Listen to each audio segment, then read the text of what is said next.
Sometimes our ancestral legacies become hidden, buried by persecution, displacement, assimilation, or the simple passage of time. We can spend a lifetime believing one story about who we are, only to discover that our roots run far deeper than we ever imagined. In today's episode of The Long Road Home, I sit down with mystic, birth and death doula, astrologer, and ancestral guide, Ellenie Anastasia, to explore the hidden lineages on both sides of her family that ignited a profound journey of remembrance. Together, we discuss growing up between cultures, uncovering forgotten histories, navigating inherited patterns, and learning to honor our ancestors without becoming defined by their wounds. At the heart of this conversation is an invitation to remember that by reclaiming the stories of those who came before us, we may also discover forgotten parts of ourselves and a deeper sense of belonging.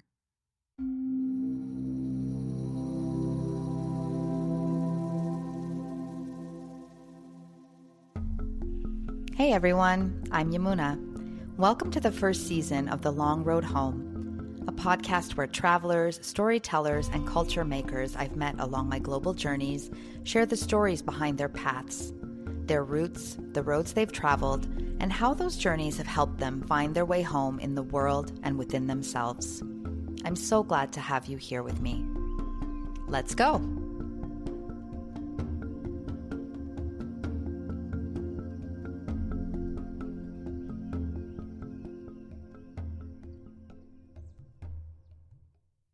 Hi, everyone, and welcome to The Long Road Home. My guest today is Ellenie Anastasia, a mystic, birth and death doula, astrologer, ceremonial facilitator, and ancestral guide whose work weaves together astrology, shadow work, somatic practices, mysticism, and ancestral remembrance. Her work was born through challenging life initiations, years of navigating grief, loss, heartbreak, identity, and life's deepest transitions, led her to develop a ceremonial approach that helps people recognize unconscious patterns, reconnect with their inner wisdom, and return to wholeness. Born and raised in Alberta, Canada, to a father of Arvanite Greek heritage and a mother of Pontic Greek heritage from Anatolia, Ellenie grew up feeling as though she was living between worlds. Her own journey eventually led her back to her ancestral roots, where stories of displacement, hidden identities, genocide, cultural memory, and resilience transformed not only her understanding of herself, but the work she now shares with others. Today, she guides people through life's deepest transitions, helping them remember who they are beneath inherited patterns and reconnect with the wisdom already within them. Thank you so much for being here, Ellenie. Is there anything that you want to add to your intro? Thank you so much for having me here, Yamuna. I'm so happy and grateful to be here with you. For those of you guys listening, we're feeling a little loopy because we are doing this interview in person. We've known each other for quite a while, like possibly getting close to a decade, if that's even possible. I think so.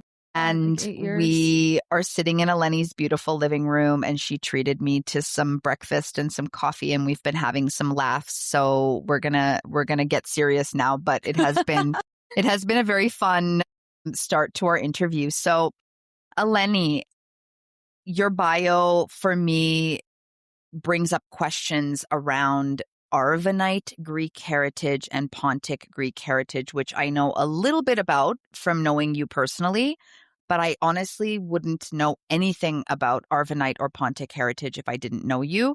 So for listeners meeting you for the first time, can you tell us a little bit about your family lineages and like the people that you come from?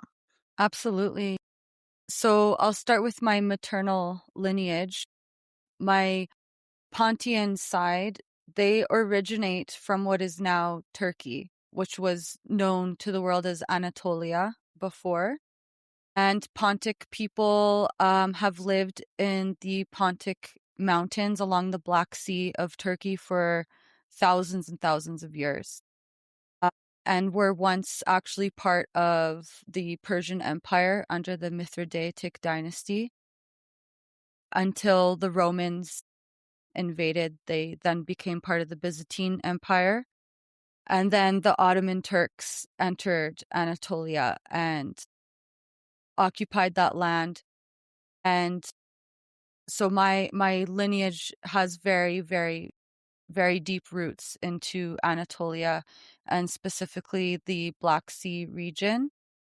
And the Pontic people, I would say, are very resilient after going through thousands and thousands of years of different empires. They've still managed to maintain our history and our language, our dances, our culture. And unfortunately, were displaced from our homeland during just before World War One. There was a genocide to our people, and actually, that's how my maternal lineage ended up in Greece as refugees during what was called a population exchange. So, and then my paternal lineage. So my dad's parents are both from Greece, and I actually have recently discovered that my dad's mother's family are Arvanites. And Arvanites are actually people who originated from Albania and migrated into Greece, like during the 16th century. And my grandmother said that her parents still had the Albanian language, or they would speak what's called Arvanitika, which is like a mixture of Albanian and Greek language. And they kept their identity hidden a lot of the times, especially once like nationalistic narratives after World War One and all these nations were created and these countries were created. A lot of these origin stories kind of got swept under the rug, and these languages were only spoken behind closed doors. And so it's very interesting. And then I have my grandfathers that on my mom's side who is from Greece, from the Corinth region of Greece. And then my dad's father is also from Greece, but has a great grandfather that originated from Turkey as well, from Constantinople, which is now known as Istanbul. So yeah, very deep roots in the Eastern Mediterranean between Greece and Turkey. Wow, that is so fascinating. And although I've been to Greece, like I don't think that I had a lot of awareness about these sort of lineages that have come from more the Anatolian region. But it sounds really beautiful. Did you know all of that growing up, or is that something that you've been on a journey to discover, like as you've grown into yourself as a person? Yeah, that's the interesting part is I didn't know the deeper side to this at all. Um, and it kind of it was as a kid, I felt like something was missing. Like I felt like there was something, there was just something unexplainable in how I was feeling within my like Hellenic community and the Greek community. I never quite felt like I fit in. I never felt like I fit in with the Canadians. And there was always this sense of like there's something that that I'm feeling pulled to, but I didn't quite know what that was. And all the pieces started kind of coming together and like finding their way like through me. And so I actually, from a kid, we were just told that we're just Greek. And it wasn't until I was 18 that I discovered that I'm Pontian, that my maternal lineage is Pontian from Anatolia. And the way I discovered this was I was at Greek dance and they were teaching us a new dance, which was a Pontiaca dance, which is a Pontic dance. And this was the first time I ever had been introduced to Pontic dance. And as soon as the music came on, my whole body, I kid you not, was vibrating. Like I had Wow. chills. It was like something in me just like came alive and it felt like, whoa, why does this feel so, it was almost like euphoric. It just felt incredible. And it was the first time that I felt a really deep sense of belonging and connection when learning dance. And at that point, I have done 10 years of Greek dance. And that was the first time I had that reaction. And when my mom picked me up, she just asked, like, oh, how was class today, whatever. And I told her about my experience. And then she kind of laughed and said, oh, that's because you're partly Pontian. And I'm like, why is this the first time I'm being told this? Like, what is this? What are you even talking about? Like, you never explained this to me before. And so that kind of opened up the doors to me wanting to be more like curious about what being Pontian even means and what that was. And then the Arvanite side, that has been a recent discovery that came through a DNA test. I did a DNA test and it showed all the Anatolian, like Caucasus DNA, and it showed the Greek DNA. And then I was very surprised to see Albanian DNA. And I'm like, where did this come from? And it wasn't until I saw that I went to my dad's parents and I told them I took this DNA test and there was Albanian DNA. Why would I have Albanian DNA? And then that's when my grandmother told me that her family originated from Albania. And I was like, what? What? I'm I'm I'm 30 at the time I was 34 and I'm like, I'm only learning this now.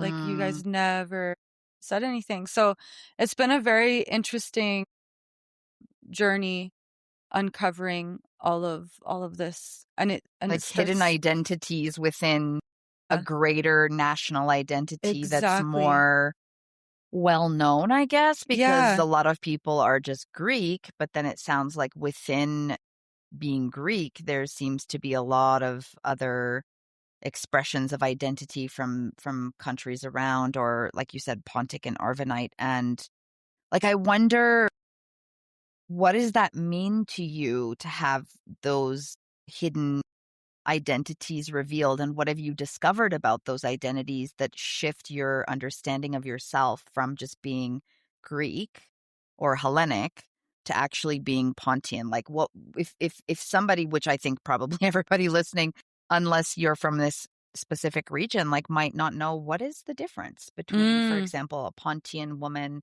and a Greek woman? That's such a good question. Well, one, I would say history and landscape. So if we look at the Pontic people for like thousands and thousands of years, they're living in Anatolia along the Black Sea in Turkey. And so their interactions and their cultural identity is a lot more Eastern, a lot more Oriental, very similar to like Armenian culture. We have the same dances, very similar music. We've had a lot of history with the Persians and indigenous, like basically are classified as indigenous Anatolians because of how many thousands of years they've been there. So it's like it's a mix. It was the crossroads of the East and West, right? It's literally the bridge between the Western world and the Eastern world.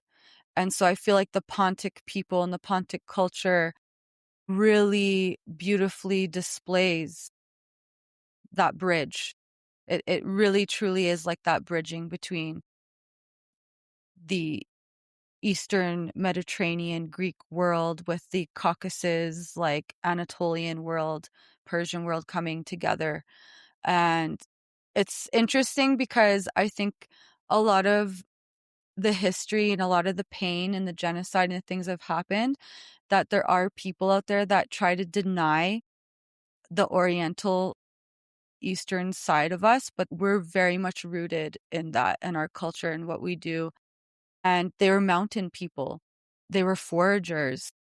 They had very strong connections with horses, and their dances and their music are not just dances and music, they tell a story. And Pontian people feel like had a lot of deep rooted mysticism, uh, and grief dances, like the ability to like move grief out of the body through dancing. And a lot of our songs tell all the stories of like the struggles and the things that the Pontic people have had to overcome.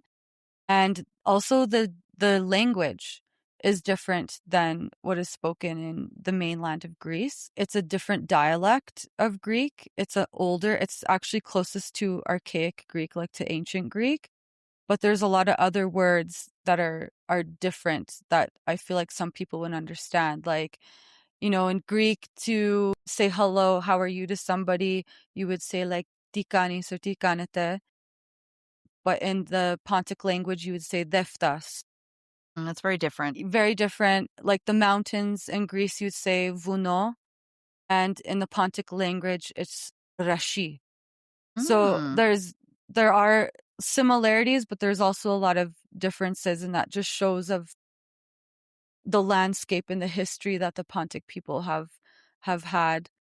And then when you go over to like Greece and the Arvanites, they have a lot more of that like Mycenaean, ancient Greek, Athenian aspects of the culture. And because a lot of Albanians came into Greece, there was a big influence on the culture um, within that area of Greece where my grandparents come from in the Peloponnese. So many Arvanites, so many Albanians settled there. So a lot of the dances and clothing and cultural practices are, I would say, like a mix of Albanian and Greek, like together influences. interesting. So it's really cool how like the land really depicts like the culture and the people that you're interacting with and the language and the Beautiful. music and everything. Now, would you say, because you talked a little bit about how like that was hidden from you to some degree. I don't know if it was really consciously hidden by your grandparents or if it was a part of their identity that they've carried shame with. Do you know if Pontic people and Arvanites or either of them, I suppose, do they experience persecution in Hmm. their homeland Yeah. to this day?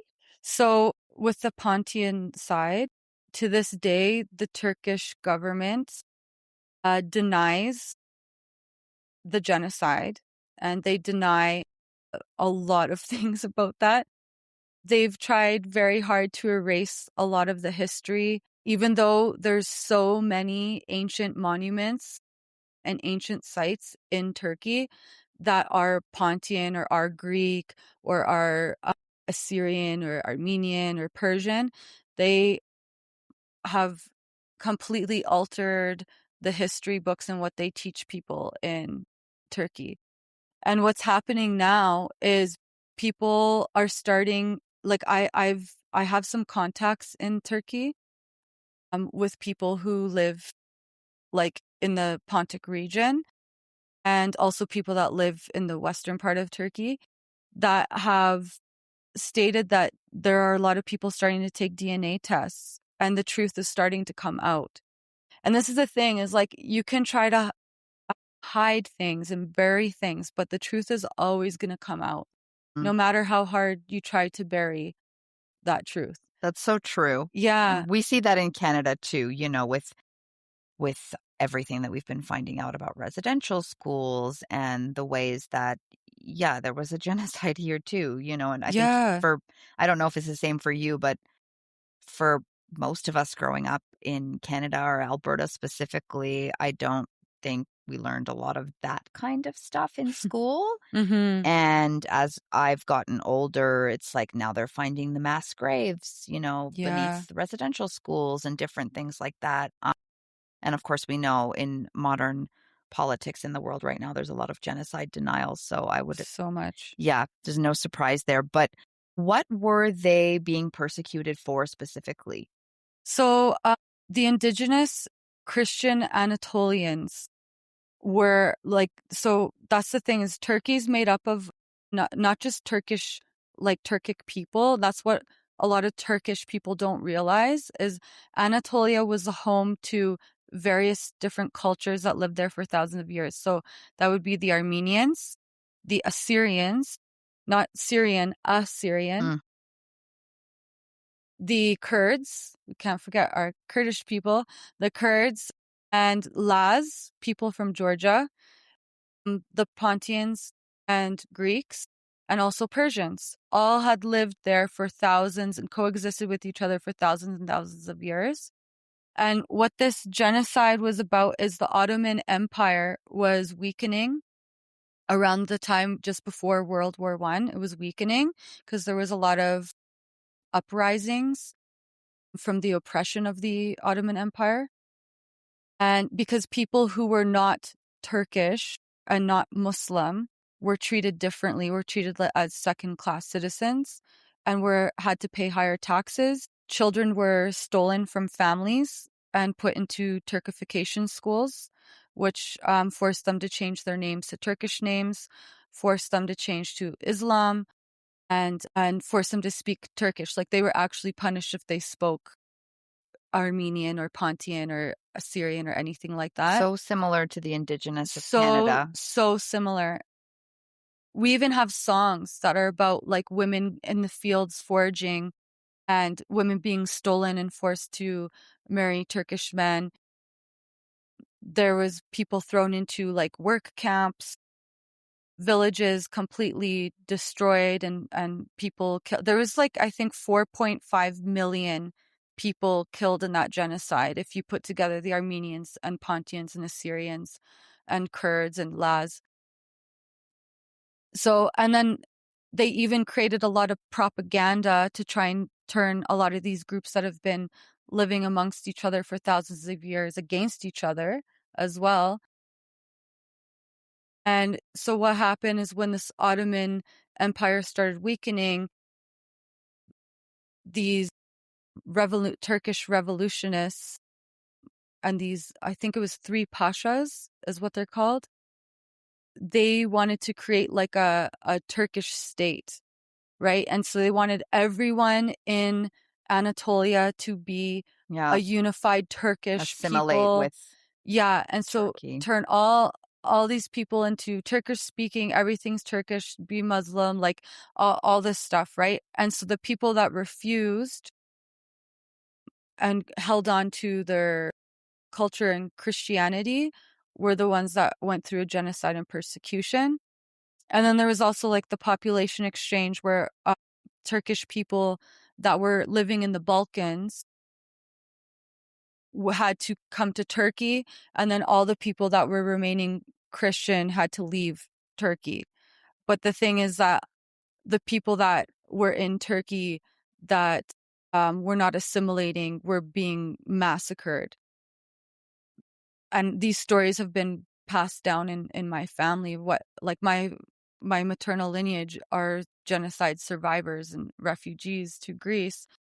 And so a lot of people in Turkey today that are taking DNA tests and starting to explore this are starting to realize that they're descendants of people who were forced to become Turkified, or they were descendants of people who decided to change in order to survive and didn't make it out, or were stolen or put in one of those schools. They're descendants of those people. Totally. Sounds so much like, the colonial legacy of just about everywhere on the planet. Yeah. I really appreciate how knowledgeable you are about your family history. And, just going back to some of the things that we were talking about in your bio about feeling, like you were living between worlds in Alberta, growing up in Canada with this complex and interesting history. You are a second generation Canadian, so you did grow up, you were born in Canada. Yeah. But it sounds like through your own volition, but also through the cultural kind of imprints of your parents, you did grow up with some sense of your Greek heritage because you were in dance class and such. What do you feel was like, what were you searching for, or why did you start this journey to kind of discover more? What was missing for you with this idea of living between worlds in Canada? Why didn't you feel like you belonged? What was missing? I feel like I feel like anyone who comes from like an ethnic background and lives in the diaspora can really relate to this, that when you're growing up in Canada, you just feel, you just feel like you don't know where you fit in and where you belong because you don't feel Canadian enough, or you don't feel like you vibe enough, like it's not fulfilling that your soul enough, you know? And then you also don't feel like you're ethnic enough when you're with your own culture. And so then you feel like, okay, where do I fit in? Where do I belong? Because I remember this experience when I went to Greece when I was a kid, and these Greek kids that were there playing outside, they started making fun of me and saying that, oh, you're not actually Greek, you're just a Canadian because you weren't born here.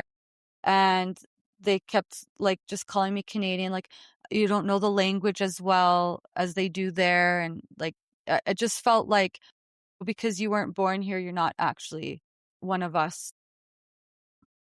And that like really stayed with me. That really like bothered me because I'm like, okay, so if I'm being pushed, like I'm not accepted here. And then when I'm in Canada, all the Canadian kids make me feel like I'm othered or like I don't quite fit in with them either. Then where do I belong? And I feel like Yeah. that's what kind of sparked that for me, is feeling that alienation from both sides. Yeah, I totally resonate with that, I think. I mean, I feel like growing up in Canada, there is this inclination for people who are intercultural and grow up in the diaspora of any nation that we want to be Canadian and we want to sort of like fit into to this culture. But then when we have roots elsewhere, there's also this pull and this longing of belonging to these ancient cultures wherever they are from. I had a similar experience with India, but like you kind of feel a bit of an outsider wherever you go. Because in India, I'm not visibly brown or visibly Indian. And then in Canada, I'm also not really visibly Indian, and people might not realize that my home culture was so different from the sort of mainstream culture. Mhm. And it's a strange thing to reconcile having many cultures when you grow up in a specific place where I think everybody kind of just wants to be Canadian. But I felt like you too, where it was like, I didn't really know how to be a Canadian. I still struggle sometimes with, even when I go camping and I'm like doing very Canadian things, I always feel a little bit strange. Yeah. Like, it's not my culture. We didn't do that stuff when we grew up. Like, my Indian mom didn't want to go sleep in a tent because she was like, what? So I totally That's resonate with funny. that. And I know from my own personal experiences with you that you gravitated a lot in your life towards other cultures and Yeah. other peoples, specifically Indigenous Blackfoot culture here in Southern Alberta. Do you feel like that was that inclination in you to like find where you belonged? Is that what you gravitated towards with Blackfoot culture? Yeah, absolutely. It's really interesting when I look back now at that aspect of my life. Like when I was a teenager, the only kids in school that were really welcoming and accepting of me were in Blackfoot kids. Right. They were, yeah, and I became like friends with them and became very immersed in their world and their culture. And I also got immersed and explored so many other cultures and religions. Like I went to Hindu temples and Sikh temples, and I was just trying to explore like where do I fit, because I just felt like so weird like everywhere. And the indigenous like Blackfoot community was very welcoming and very opening, and they actually made me feel like a sense of home and openness. And I learned so much. Like I lived on the Picani Reserve for a while.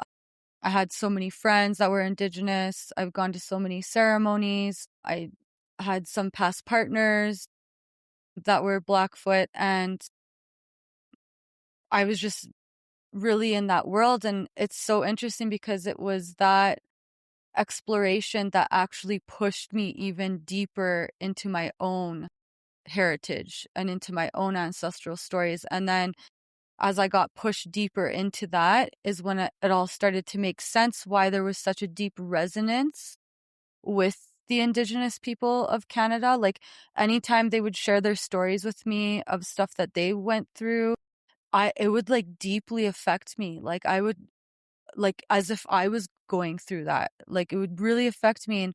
And then once I started to understand my own ancestral story and hear my grandparents' stories, that I'm like, whoa, these are very similar stories, very Absolutely. interconnected.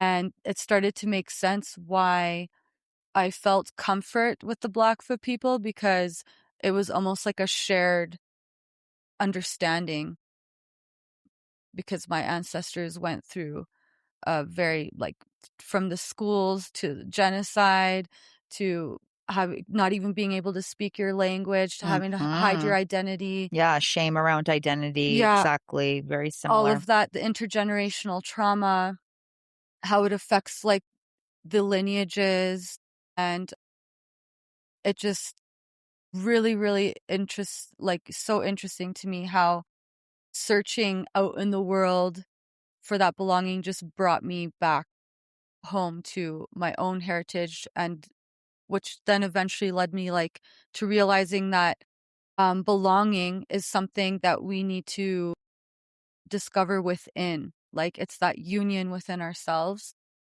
and that home is like our internal union with Mm, source. And when we access that, then we kind of realize that we belong to the world, not just one place, but to the world, because we are all of people of this planet. that's beautiful. Yeah. I love that. I'm going to quote you. Home is, I think you said, an experience of inner union. Yeah. That's Yeah. beautiful.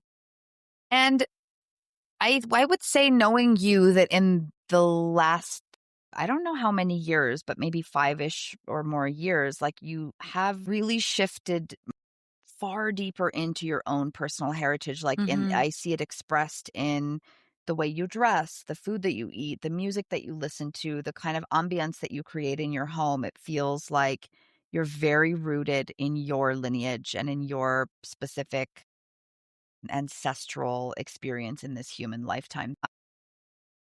I'm curious, like, what kinds of practices or traditions from your lineage feel very vital and important to you specifically? I love that question. I feel like for me, I think through all these discoveries and through all my experiences, I've come to realize that we have our spiritual selves, right? Our spiritual selves, and we also have our physical selves. And I feel like when we bridge those two together, honor like the wisdom we carry in our soul from previous lifetimes, from the divine that flows through us, and bridge that with our ancestral memory and the ancestral wisdom we also carry, we become very, very rooted in who we are. And I feel like you just feel more like confident in your being.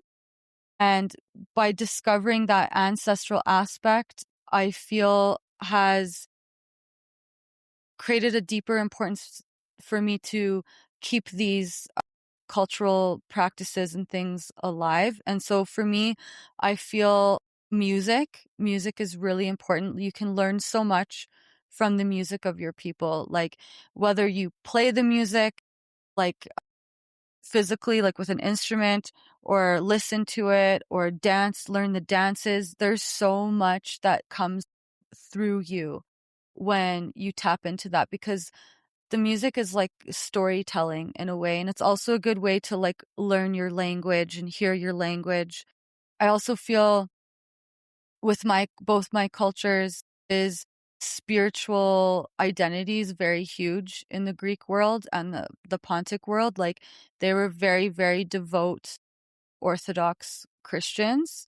And before that, very devout pagans and Zoroastrians as well. Because I found out that the Pontic side in one of the areas where my family's from had very heavy beliefs in Zoroastrianism.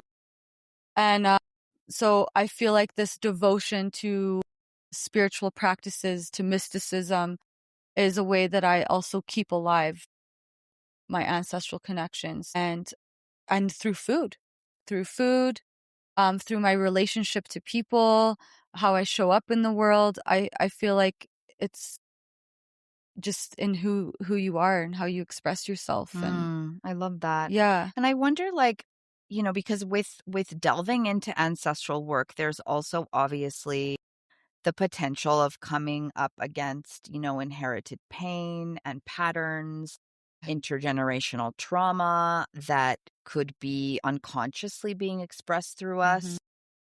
Did you have that experience with your own lineage? And if so, how do you engage in this ancestral remembrance work without being weighed down by all the inherited pain of your lineage? Like, how Mhm. do you transform that, I guess? Oh my God, that's such a good question. Like, I feel like that's the most important part of ancestral work, because it's actually very easy to get stuck in that place. And I've actually had challenges with that area. Like, you can totally get sucked into that, because when you start exploring and opening yourself to all these ancestral stories, you will start to feel those feelings. You'll start to feel the anger, the pain, the rage, and it can pull you into being very angry at the world and at the people who caused harm to your ancestors. And so I feel the first most important part of that is to allow yourself to process that. Like, allow it to move through your body.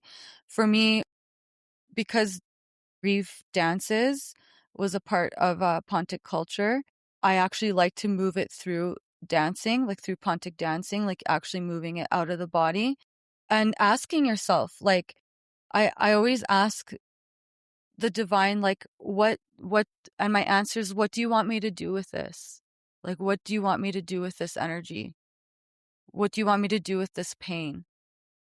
And how can I transmute this and transform this? And how can we, instead of creating more division, create more separation, can we bring together more connection and bring the truth forward without carrying these wounds? And That's basically, beautiful. yeah. I've seen that through you with dancing specifically. I think that's very much, yeah, just a way that I've seen you express over the years, which is really beautiful. And I wonder, with inherited pain and unconscious intergenerational trauma and such, I think you've experienced a lot of grief, Yeah, a and lot. grief has been one of the walks of life that you've had to walk, and you've kind of Mhm. become very resilient through that, and also experienced a lot of pain. What has grief, like, if grief was a teacher, what has it taught you about life? I love this question. It's so deep. Well, first, what's interesting to me is that I, from a young age, always felt a deep sense of grief, and I did not know why. I always felt this, like, grieving energy. And uh, and then grief really started showing up in my life. Like, I was married, and my spouse was really struggling with his mental health and addictions. And I tried everything that I could and anything that I knew at the time how to help him, and nothing was working. And then some situations with him became unsafe, and so I had to make the decision to leave. And we were separated for a few years, and then I received a call that he had taken his own life. And that was one of the most devastating experiences of my life. And it's interesting because he was also, we shared similar ancestry, because his family was from Greece as well, and his mom was half Pontian. So we definitely had like ancestral connection, and I feel like his death pushed me towards going on some deep medicine journeys. And in those medicine journeys, I was visited by my ancestors. And that just opened like this massive, incredible journey that I've now been on with my ancestors, and discovering how much grief is in my ancestral story. And I feel like shadow work is very important when we're doing ancestral work, because a lot of the patterns and the shadow aspects of ourselves that show up in our lives, a lot of it can be passed on in how it plays out in our family dynamics. So doing shadow work and going deep into what our patterns are often can show what kind of ancestral story we're still carrying. But it's not our job to continue to carry that. It's our job to transmute that and transform that and release it, and to take from our ancestral stories all the wisdom and all the medicine and all the beauty of it, and keep that alive. And yeah, like I have this really interesting story where after my late husband passed away, so I was on a medicine journey, my ancestors came to me. One of the things was my grandfather, whom I never got to meet, my mom's dad. He came to me and he said, "Never forget who you are. Always remember where you come from, and always be proud of your Mm, heritage." And I told my mom that, and she freaked out because she said he used to say those exact words when she was a kid. wow. And I feel like that was like an invitation from him to like really connect with these parts of myself. And then I had this dream one day where I was in a forested areas in the mountains, and I knew exactly where I was. I was in Trapezonda, which is on the Black Sea. It's one of the areas in the Pontic region of Turkey. And I'm walking through the forest, and I see like this big kind of rock formation. And like I knew where I was going. Like I knew exactly where I was, exactly where I was going. And there was a hidden door in this rock formation. And I opened the door, and all of a sudden I'm inside like a hidden church. And at the front of the church was an icon of the Dark Mary. And like, I was like, I didn't know about this at all during this time. So there's the Dark Mary, and there was a table in front of her with all these black roses. And I had black roses in my hands, and I laid them on the altar in front of her. And I remember when I did that, feeling all this grief like come off of me, like a huge weight come off of me. And then I left, and I woke up like crying, like a relief kind of crying. Like I felt lighter. And I was like, what the heck was that I experienced? And I went and researched after if there is like a place like that in Turkey or anything. And I discovered that this monastery, which is a very important landmark for the Pontic people, is called the Sumela Paneia Monastery, which means like the Dark Mary Monastery. Whoa. And when I looked into the history of this monastery, which is built into the mountain, like into the rocks of the mountain, apparently these Orthodox monks had a dream where Mary came to them and told her that an icon of her is in a cave in this part of Anatolia along the Black Sea. And they went looking for it, and they found it exactly where they saw it in the dream. And that where they found it is where this monastery was built into the mountain. And this monastery is like thousands of years old. Have you visited it? I have not visited yet. I definitely want to go there. Like, But this, when are you going? I'm definitely going to go. But this monastery was put there, and the purpose of it, Sumelapaniya, is to help people through grief. Whoa. To help people with grief, to help people with illness, to help people with like serious like life transitions. And apparently there's a healing spring right by the monastery that helps people with heartbreak and grief and all of these things. And Armenians would go there, all the Pontians would go there, like Assyrians, like it was like a very sacred place. And today the Turkish government has it like a museum that you can just like go and visit it. But that blew my mind when I made this discovery after having that dream. I think that would blow anybody's mind. It almost sounds like your ancestors are leaving breadcrumbs for you to follow your destiny or something, or Yeah. like messages from the other side. And it sounds like you still have journeys to make to Oh, yeah. uncover the meaning of that in your life. And I can't imagine what it'll be like when you actually stand there and touch the water or drink the water or Whew. whatever. Like, it sounds like it's still unfolding for you, Oh, for the meaning and sure. the significance. And do you feel like in your day-to-day life that the ancestors, like, are you connected with your ancestors and they're part of, navigating life, part of your guidance system? Do you have an active relationship with your ancestors? I do, yeah.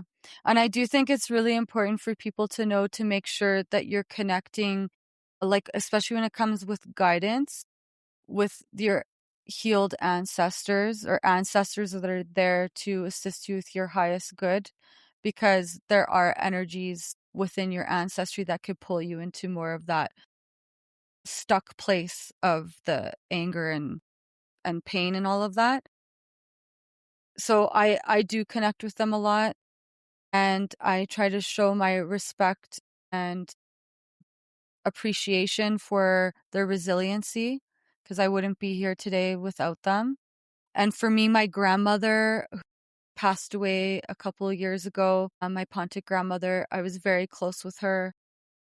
In the end of her life, she had dementia, and so I was helping take care of her for a while, and I learned so much more by being with her, and I feel so grateful for that time. And now I feel like she also guides me on the other side, and I try to keep her memory alive through me, like some of the sayings she would say, some of the wisdom she passed on to us.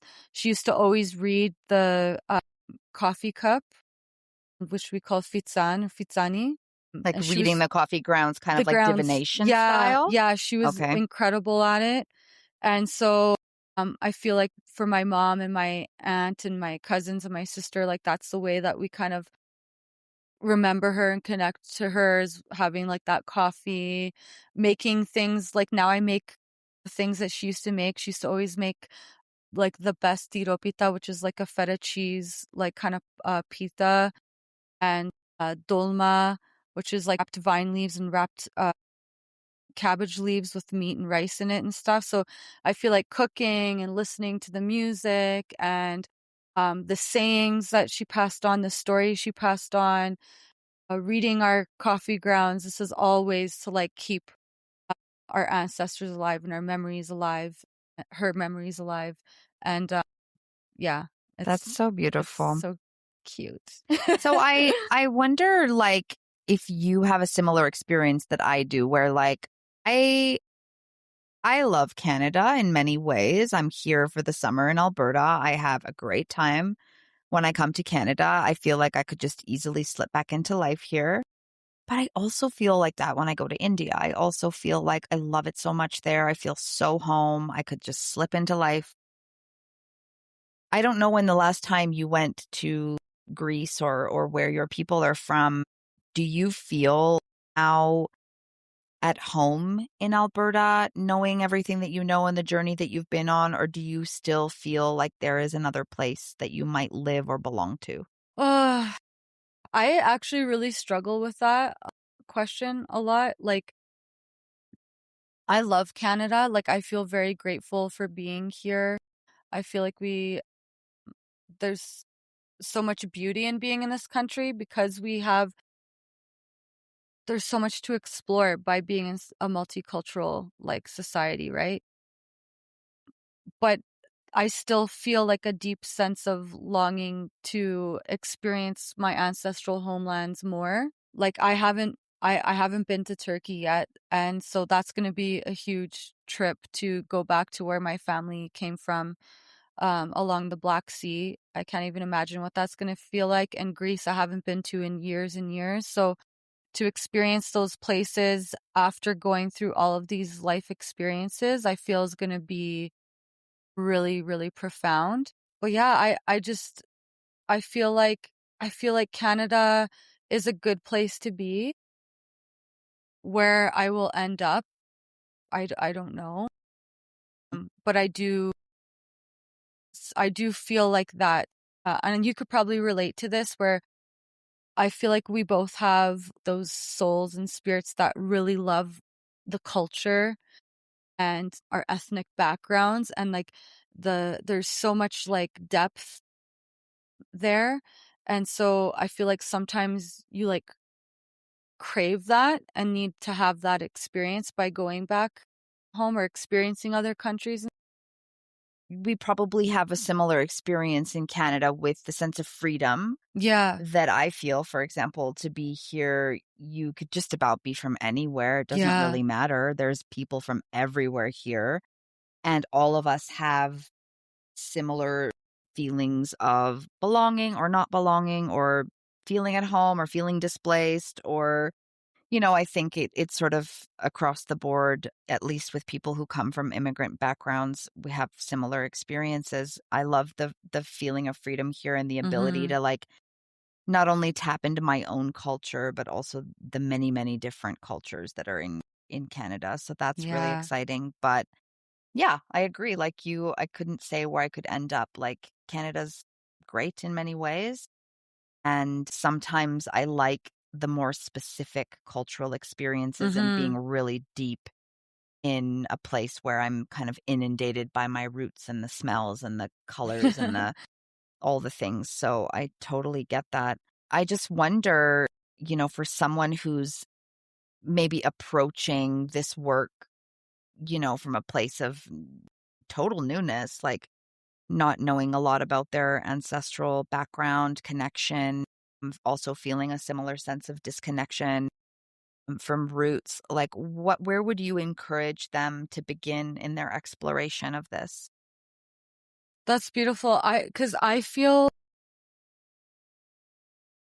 I feel people more and more are wanting to know their ancestry and understand it better. And so I feel like the best place to start is by asking questions. Like if you have grandparents still around, I would definitely ask them questions, ask them to tell you about their childhood, their parents. Just try to listen to those stories. If your grandparents are not still around, ask your parents these questions, because sometimes, in my experience, you don't really discover anything until you start asking questions, until you become curious. And, for people who have been in Canada for many generations and don't even know their ancestry, you can always, if you're comfortable with it, take a DNA test, and that will unlock so much for you. I find last names, like surnames, you can find a lot of information from. If you know the region that you come from within a specific country, that will tell you a lot of information. You can start connecting through music, through dance, through art, traveling there if you can. There's so many ways, but I would just say the first step is to just be curious and ask questions. Start Excellent. searching. I love that. Yeah. And we're coming to the top of the hour. It happened so fast, but I really do want to ask, like, if you could sit across the table from your ancestors, what would you want to thank them for? What have you inherited from them that you are Mm. so thankful for? What would you want them to know about, the life that you're choosing to live? Man, that's so beautiful. Yamuna. Wow, I feel like it would be their resiliency, their deep-rooted wisdom, and the fact that they were so strong and were able to keep their ways when all odds were against them, and were able to survive when all odds were against them.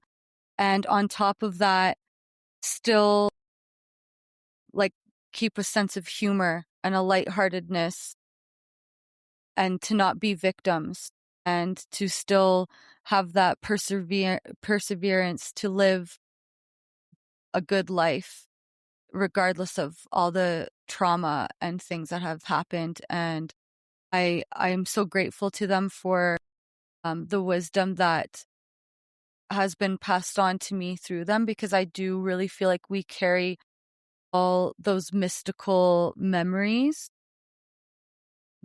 in our DNA. Like you can access all of that through your DNA. It pours through you. And yeah, I just really grateful for them.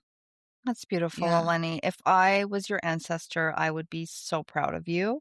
I think you are a great example of a person who is proud of their heritage and is doing what they can to weave it into their modern life and keep it alive for future generations, and also teach many of us about it, because I'm sure there's a lot of people listening today who did not know anything about the region of the world where your people come from. So I want to thank you so much for being here for this conversation. This has been such a blessing.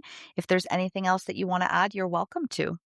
Thank you so much, Yamuna. This is so fun to do, and I feel humbled to even be able to speak about this, and I do hope my ancestors know that I love them, and I really want to do the best I can to keep our ways like alive as much as I can, living over here in lovely Canada. Thank you But so thank you so much. much for doing this and opening up this space for people to share their stories. You've been listening to The Long Road Home, a podcast for travelers, storytellers, and culture makers, exploring the roots that shape us and the roads that lead us home. I'm Yamuna. See you on the road.